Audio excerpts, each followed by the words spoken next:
Isso, pegue a sua Bíblia aí.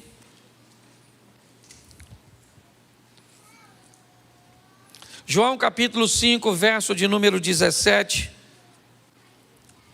João 5, 17. Coloque para mim, por favor, na tela.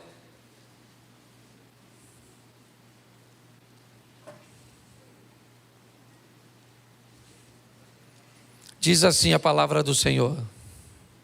João capítulo 5, verso de número 17. Isso. É João 5. Aí é João 1. Isso. Por isso que a Bíblia de papel é bom, tá vendo? Porque provavelmente você já achou. Amém? Isso. E Jesus lhes respondeu: meu Pai trabalha até agora e eu trabalho. Meu Pai trabalha até e eu trabalho. Meu Pai trabalha até e eu trabalho.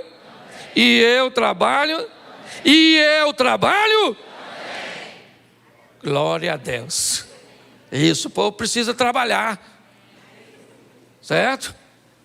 Bom, inúmeras vezes quando você vai olhar Deus chamando pessoas, dificilmente você vai ver Deus chamando alguém que está à toa.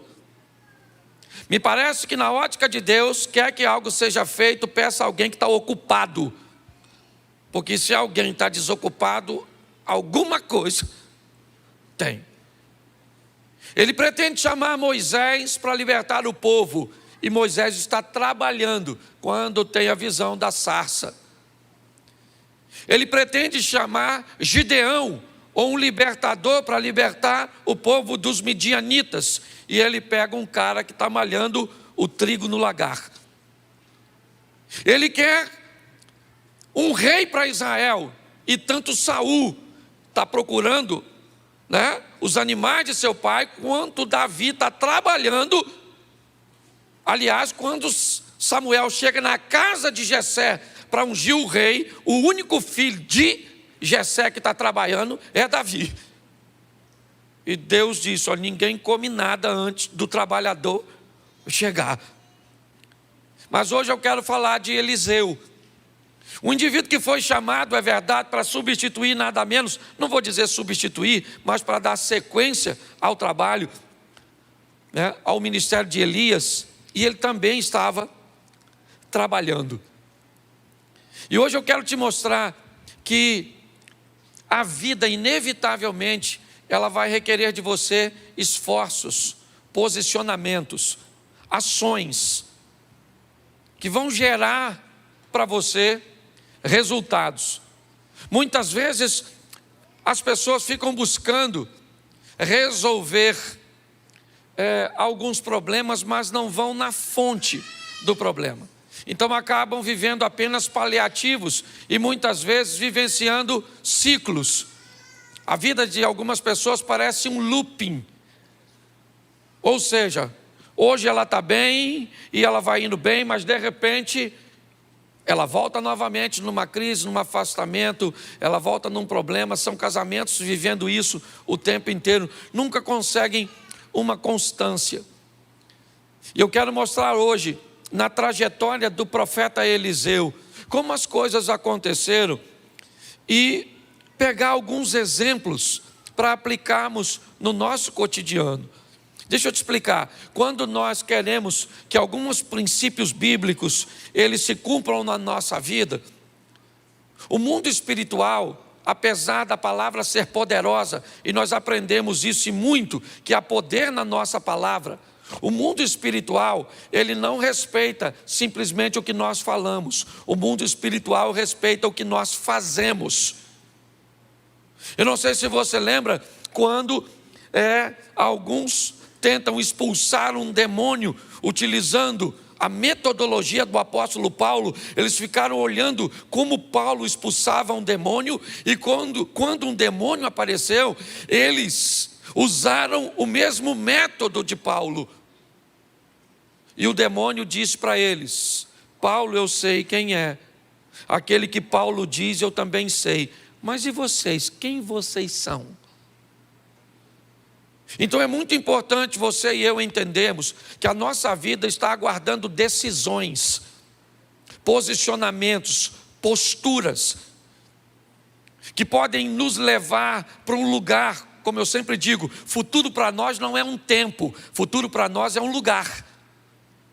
E para que lugar eu estou indo? Basta eu olhar o que eu estou fazendo, como é que eu estou me posicionando. Quando nós vamos olhar para Eliseu, eu vou pegar desde o momento que ele aparece, vai ser rapidinho, 5 tópicos, bem rapidinho, para que você entenda. Eu só preciso que coloque aqui, nós estamos com algum problema aqui? Não? Não? Então vamos lá, primeiro livro dos Reis, capítulo de número 19, verso de número 19. Primeiro livro dos Reis, capítulo 19, verso 19. Partiu, pois, Elias dali e achou a Eliseu, filho de Zafate, que andava lavrando com 12 juntas de bois adiante dele. Ele estava com a 12ª. Elias passou por ele, lançou a sua capa sobre ele. Põe o 20. Então deixou ele os bois, correu após Elias e disse: deixa-me beijar meu pai e a minha mãe, então eu te seguirei. E ele disse: vai e volta, porque te tenho eu feito. Por que te tenho eu feito? Vamos lá. Deixou esse os bois. Isso aí. Voltou, pois, atrás dele, tomou as juntas de bois, os matou e com os aparelhos dos bois cozeu as carnes, deu ao povo, comeram, então se levantou, seguiu Elias e o servia. Preste atenção. Esse é o momento que o nome de Eliseu aparece na Bíblia pela primeira vez. O momento em que Elias entra no campo que Eliseu está trabalhando e Eliseu vai receber, o chamado ministerial. Mas preste atenção, quando ele recebe o chamado, ele tem o que Deus deu para todo mundo: livre-arbítrio. É importante nós entendermos isso. Eu expliquei isso num videozinho meu do Instagram, deixa eu só pincelar um pouquinho nisso. Cuidado para não, na hora do evangelismo ou na hora do confronto, não ensinar pessoas de forma errada. Todas as vezes que você disser que Deus proibiu alguma coisa de ser feita, entenda: se Deus proibiu, Ele é o soberano. Se Deus diz que o homem não pode fazer, o homem não faz, mesmo que tente, porque Deus é soberano. Uma coisa é o que Deus diz que não pode, outra coisa é o que Deus diz que não deve ser feito. Cuidado para não misturar isso. Deus diz: o homem não vive para sempre. Tenta. O homem é obrigado a envelhecer. Ele pode acessar métodos, ele pode acessar produtos que inibam, que diminuam o envelhecimento, mas ele não pode anulá-lo. Deus disse: o homem não vive sem oxigênio. Tenta. Deus disse: o homem não vive embaixo d'água, o homem não voa. Ele pode construir equipamentos para voar, mas tudo aquilo que Deus disser que o homem não faz, o homem não faz. Qual é o problema? É o livre-arbítrio. É aquilo que Deus diz que o homem não deve. O homem pode matar, sim ou não? Sim ou não? Claro que pode, porque se ele não pudesse, ele não matava. Ele pode roubar? Ele pode fazer o que quiser com o corpo dele? Claro que pode. Ele não deve. Esse é o grande problema. Nós precisamos entender que o que Eliseu vai receber no campo que ele trabalha é o que eu recebi um dia.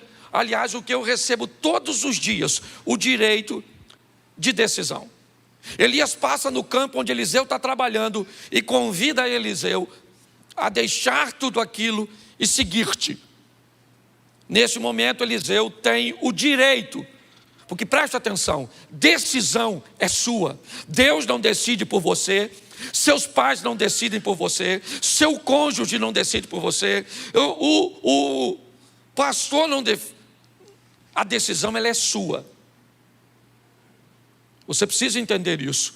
Tudo começa com decisão. A história de Eliseu é quando Elias entra no campo e diz para ele: Deus está te chamando. E ele poderia dizer: não vou, pode ir embora que eu vou continuar aqui com a minha vidinha. E ele tinha todo o direito de escolher isso, e ele poderia arcar com aquilo que escolheu. Se você não conhece a história, vai ver a história de um camarada que pede para não morrer, quando Deus disse que ele deveria morrer. E você vai ver qual foi as dores que Ezequias viveu, que não precisava ter vivido, no período de 15 anos que ganhou de vida.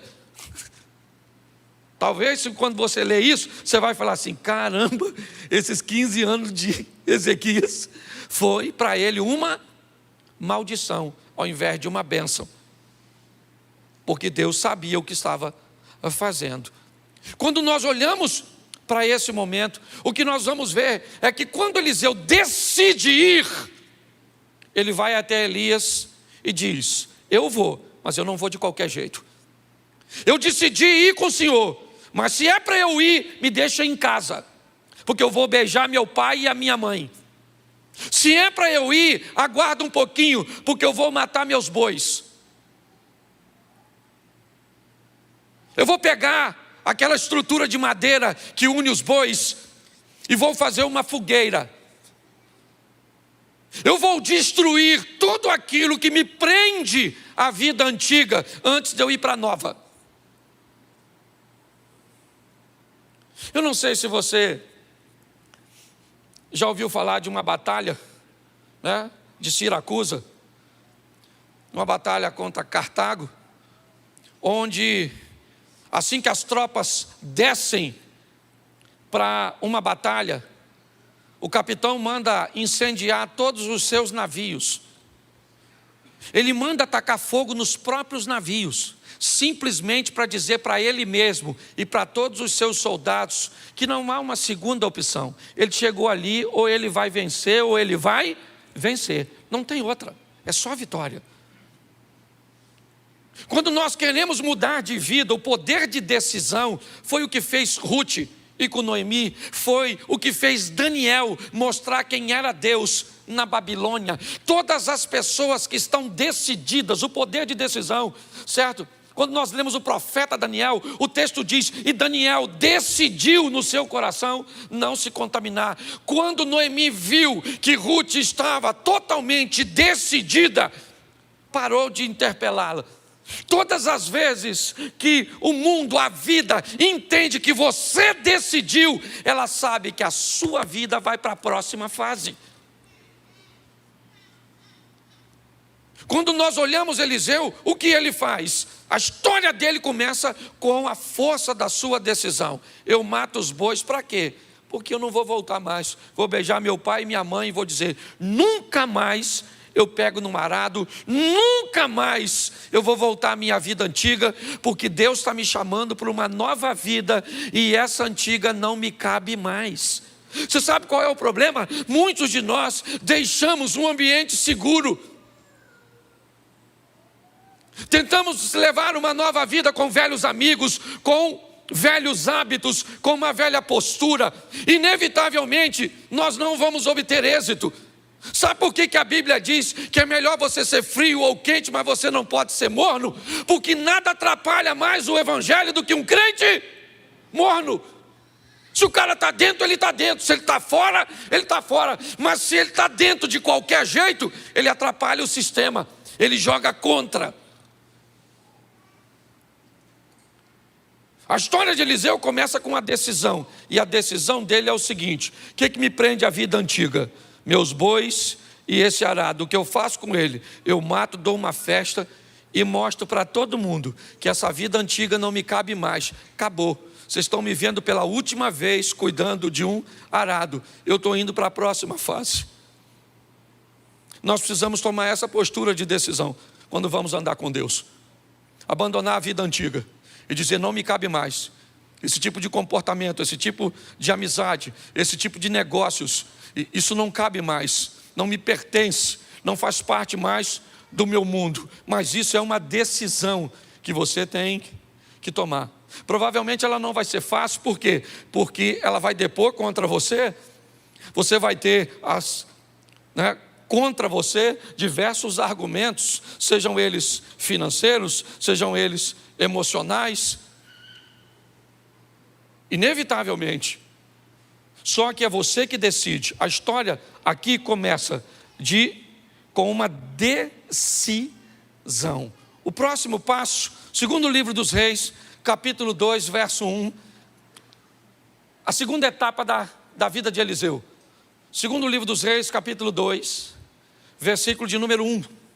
Sucedeu, pois, que havendo o Senhor de elevar a Elias num redemoinho, ou um redemoinho ao céu, Elias partiu com Eliseu de Gilgal. Presta atenção, Elias está agora indo para a fase final de seu ministério, e o ponto de partida era Gilgal.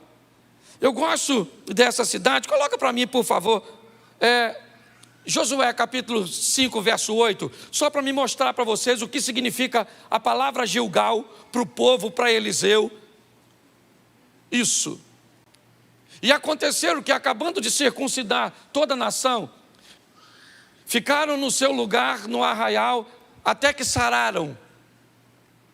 E disse mais o Senhor a Josué: hoje revolvi de sobre vós o opróbrio do Egito, pelo que o nome daquele lugar se chamou Gilgal, até o dia de hoje. Estando, pois, os filhos de Israel alojados em Gilgal, celebraram a Páscoa. Presta atenção, Gilgal, Páscoa, Gilgal, circuncisão.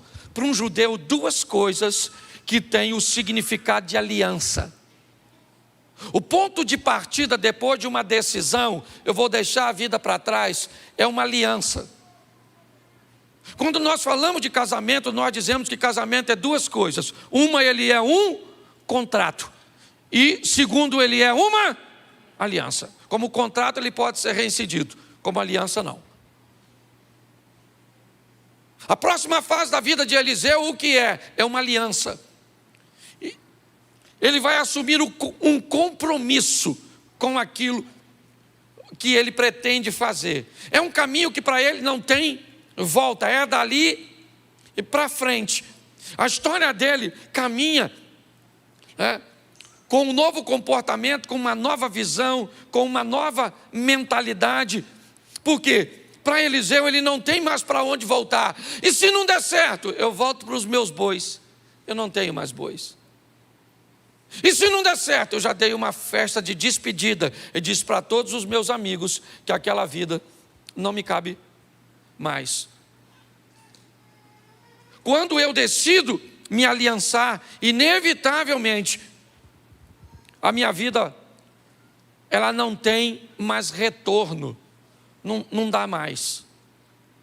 Agora é apenas uma direção, é para lá que eu vou, Cristo é o meu Senhor, obedecer é a minha razão, é para lá que eu estou indo, 1000 cairão ao meu lado, 10.000 à minha direita, mas eu não vou ser atingido. Eu vou olhar tudo isso e sei em quem tenho crido, a vara e o cajado do Senhor é o que me consola. Eu sei o que eu estou vivendo, aquele que há de vir virá, não interessa se as coisas estão acontecendo a meu favor ou contra, acabou. Para mim não interessa se quem desvia é o fulano, é o ciclano, se o outro adulterou, se fulano está roubando, se aconteceu isso, se minha mulher me trai, se meus filhos se perdem, se acontece isso, se eu perco tudo que eu tenho. Não, acabou, é uma aliança. Eu assumi um compromisso com Deus, é uma aliança que não tem como quebrar.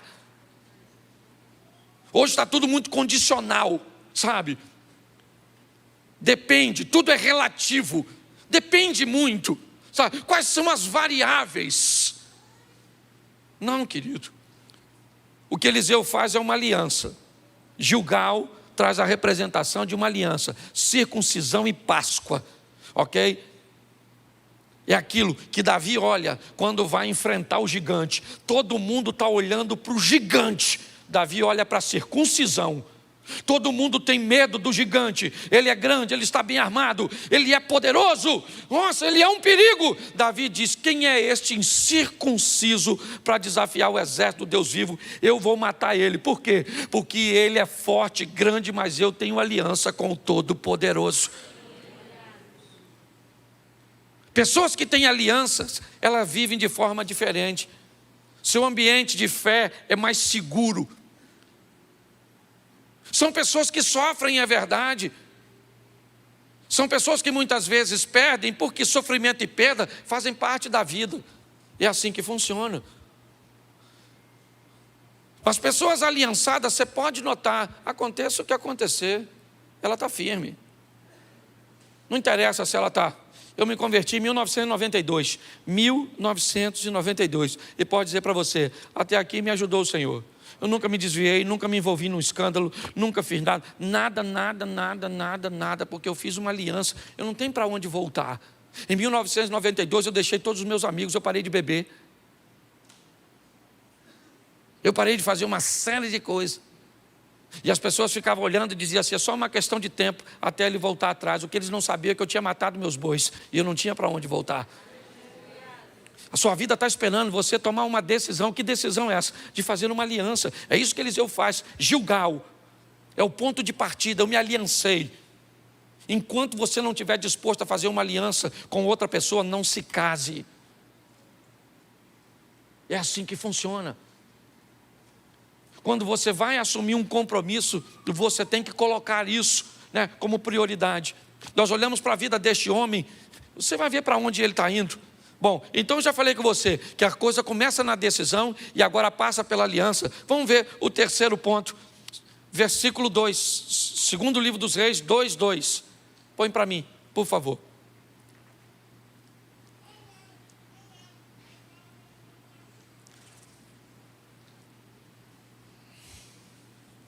Nos diz assim: e disse Elias a Eliseu: fica aqui. Deixa por aí, por favor, porque eu vou usar para me ajudar. Disse Elias a Eliseu: fica aqui, fica aqui, fica aqui. Uma das frases que Eliseu vai ouvir o tempo inteiro nesse texto é: fica aqui, fica aqui, fica aqui. Ou seja, o tempo inteiro você vai ver uma solicitação: não continue andando, paralise, interrompa a sua trajetória, não vá para o próximo ciclo, não vá para a próxima fase, porque me parece que é isso. A Bíblia diz: conhecer e prosseguir e conhecer. Você vai viver de glória em glória, você vai viver de fé em... O que é isso? Isso são mudanças de ciclos. E o tempo inteiro a vida vai querer te paralisar, amigos vão querer te paralisar, sentimentos vão querer te paralisar. Elias disse a Eliseu: fica aqui, porque o Senhor me enviou a Betel. Porém Eliseu disse: vive o Senhor e vive a tua alma, que eu não te deixarei. E foram para Betel. Betel, na verdade, tem a tradução de casa do pão, casa de Deus. Eu queria que você entendesse que Betel é local de resistência, porque viver com gente, viver na igreja, é desafiador. Dos 10 mandamentos, 7 são direcionados para relacionamentos. Ame o próximo como a ti mesmo. Ame o próximo como? Ame o próximo como? Nunca mais do que você. Me parece que é meio que ame o próximo e ame você. Ame o próximo e ame você. Nunca ame você mais que o próximo, nem o próximo mais que você. Ah, pastor, eu não consigo amar o próximo porque eu não me amo. Então vai para o Novo Testamento e aprenda o que Jesus disse: ame o próximo como Cristo amou a igreja. Se você não tem base de amor, pega o de Cristo, mas você é obrigado a amar. É assim que funciona.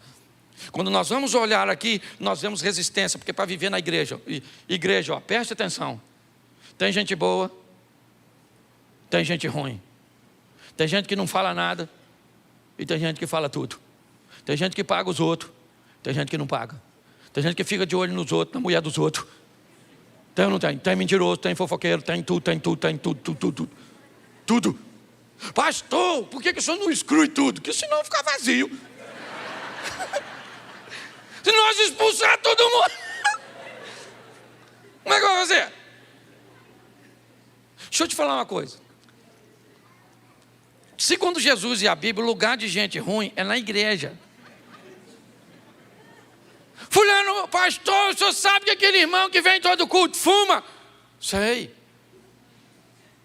E ele diz que é membro? Diz. Ele é membro?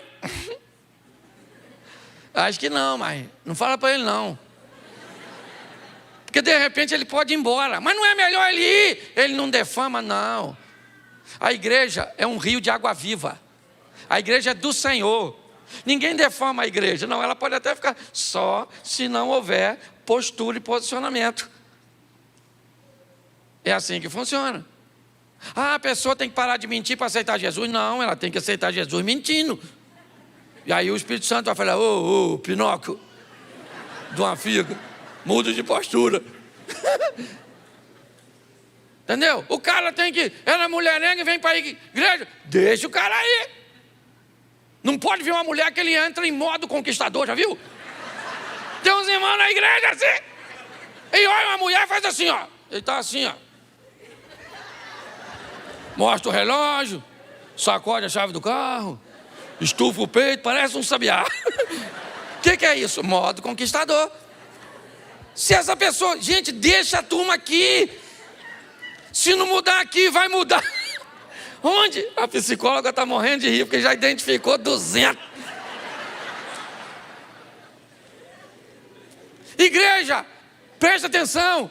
Primeiro, decisão, depois aliança, terceiro, resistência, meu filho. A chapa é quente, o bagulho é doido. Você lida com gente que diz que você é uma bênção e ali fora está descendo o sarrafo no você. Irmão, a paz do Senhor. E você, a paz do Senhor, querido. Você não sabe se você é cínico, se você é amoroso. Você não sabe quem você é. Porque tem que ser resistente, tem que ser. Senão, vá para o inferno. A chapa é quente, meu filho. Eu gosto de Eliseu porque tem que passar por Betel. Casa do pão, casa de Deus. Lugar de desafio. Gente que era para trabalhar no mesmo propósito. Tem inveja de quem está fazendo. Onde já se viu isso? Você está fazendo, pastor, viu a pessoa que estava ali limpando o banheiro? Não é função dela. E não estava limpando? Ah, mas eu acho que tinha que ter uma autorização. Para passar um pano na urina? Precisa não. Deixa sem autorização mesmo. Você está rindo, mas é difícil, desafiador. Se você não se preparar, você não fica em igreja nenhuma, porque todo lugar tem. E qual é o lugar que mais tem? Aqueles que pensam que não tem. Lá que está o maior foco. Porque quando as pessoas sabem que tem, elas procuram mudar de vida. Então tem que ter resistência, meu filho. Tem que ter, porque a gente não sabe que hora Jesus volta. Quanto tempo ele falou que vai voltar? Ainda não voltou. Ó, eu era garota e já estava voltando. Jesus está voltando, Jesus está voltando, Jesus está voltando. Aceita ele, já aceitei, tem 30 anos. Ele não voltou até agora. Resistência, meu filho. É assim que funciona, tá certo? Quando nós olhamos, nós vemos isso. É o exemplo de Jó. Pensa num bicho resistente. Pô, o cara perdeu tudo, gente, não fez nada. Sabe o que ficou? A mulher dele. A única coisa que não morreu. Na minha opinião, devia ser a primeira. Não. Uma mulher extraordinária, resistente. Os filhos morreram, sim ou não? Ela divorciou? O Jó ficou todo machucadinho assim. Ela largou ele? Perdeu o dinheiro tudo. Esse dia o irmão teve aí uma aposentadoria bloqueada, a mulher dele foi embora.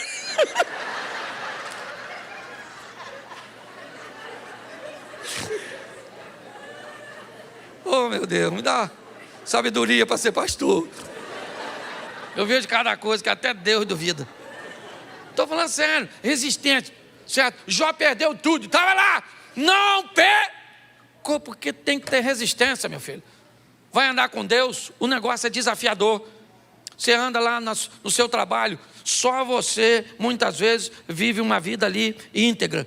Você não fala nada de ninguém, cada um faz o que quer. Mas quando você vive uma vida de postura correta, a sua postura correta denuncia. a postura incorreta. Aí o povo começa a te perseguir. Tem que ser resistente. Posso ouvir um amém? Amém. Isso. Vamos para a próxima fase aí. Capítulo 2, ainda no verso 4 agora. Verso 4. Disse Elias: fica aqui. Aqui onde? Em Betel. Fica aqui em Gilgal, fica aqui em Betel, ok? Fica aqui porque o Senhor me enviou a Jericó. Porém ele disse: tão certo como vive o Senhor e vive a tua alma, que eu não te deixarei. Note que novamente uma força está sendo empregada para paralisar Eliseu. Ele diz: eu não vou parar, tão certo como vive o Senhor e vive a tua alma, que eu vou com você. Eu não vou ficar em Betel, porque Betel não me para. Relacionamentos interpessoais não me param. Eu sou resistente para sobreviver a eles. Mas agora vamos para onde? Jericó. Tradução: em alguns lugares, cidade das palmeiras. Em outros lugares, cidade do mau cheiro. Comércio de rua, muros altos, pouca circulação. Provavelmente o cheiro não era dos mais agradáveis naquele ambiente. Basta você passar perto de uma barraca de peixe, muitas vezes, né? No final do dia, depois de uma feira. É só para você ter mais ou menos um entendimento. Mas se Jericó era conhecida como cidade das palmeiras porque tinha por fora, ela é conhecida por cidade mal cheirosa pelo que tinha por dentro. Me parece que agora, depois da resistência, eu vou ter que sobreviver à hipocrisia, ao comportamento de não querer vender uma aparência para os outros que não reflete uma realidade do que eu vivo. Esse é o grande problema. Muitas pessoas, muitas vezes, não mudam porque não pode tratar o mau comportamento, porque as pessoas não podem saber que ela tem aquele comportamento incorreto. Então ela não pode tratar, porque às vezes tem um cargo na igreja, e se alguém souber que ela tem aquele comportamento incorreto, ela pode perder o cargo. Então para ela o cargo é mais importante que a salvação. Ela então acaba vivendo uma vida de hipocrisia. O hipócrita, normalmente ele tem uma questão muito peculiar. Ele precisa acusar os outros, porque todas as vezes que ele acusa os outros, inevitavelmente ele está defendendo, né, uma imagem de que ele cumpre aquilo que ele acusa. Certo? Ele tem que chamar a atenção para um outro lugar que não seja a vida dele. Então ele olha para alguém que usa uma roupa indevida, para alguém que posta alguma coisa na internet indevida, para alguém que faz um comportamento indevido. Por quê? Porque chamando a atenção para os outros, ele consegue guardar a aparência dele. Muitas vezes há uma promiscuidade por detrás de um puritanismo, porque eu defendo o puritanismo, mas na verdade eu estou envolvido numa pornografia. Mas eu então começo a chamar a atenção, né, de comportamentos de outras pessoas. O que é isso? A vida de Eliseu também passa por Jericó. Aquele local onde a aparência fica para trás. Nós temos que tomar muito cuidado com isso. Trate suas debilidades. Quem trata suas fraquezas não vai ser exposto a fracassos. Quem tem coragem de dizer ou falar de suas debilidades não vai vivenciar escândalos. Cuidado com isso. A Bíblia diz que tudo que está em oculto, uma hora vai vir à tona. Entenda bem, o diabo manda fazer, mas não guarda segredo. É assim que funciona, certo? Você quer ver uma questão de aparência? Para me fechar essa parte, Jesus vem andando de longe, vê uma figueira cheia de folhas. O que a figueira aparece? Que tem fruto. Então, como ela tem a aparência que tem fruto, Jesus vai até ela para buscar fruto. Mas pastor, o texto diz que não era tempo de fruto. Se não era tempo de fruto, aquela figueira não podia estar cheia de folhas daquele jeito. Quando ela está, no comportamento produtivo da figueira, quando ela estava daquele jeito, ela não era a única figueira em Israel. As outras figueiras estavam todas sem folhas. Aquela figueira estava cheia de folha, então ela passava uma mensagem, ela transmitia uma aparência que ela tinha fruto. Jesus vai até elas e quando ele chega lá, o texto diz que Jesus procura fruto e não tem, porque não era tempo de fruto. Se não era tempo de fruto, por que ela está aparentando que tem? Jesus disse, então a partir de hoje, ninguém vai comer mais fruto de ti, porque quem quer viver de aparência vai perecer. Encare sua realidade, suas debilidades, suas fraquezas, se fortaleça. É isso que a Bíblia... Mas pastor, como é que funciona isso? Então quer dizer que eu tenho que ter uma decisão forte, eu tenho que assumir uma aliança, eu tenho que obter resistência, eu tenho que fugir da hipocrisia e de uma vida de aparência.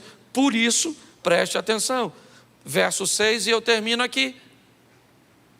E disse Elias, fica aqui porque o Senhor me enviou ao Jordão.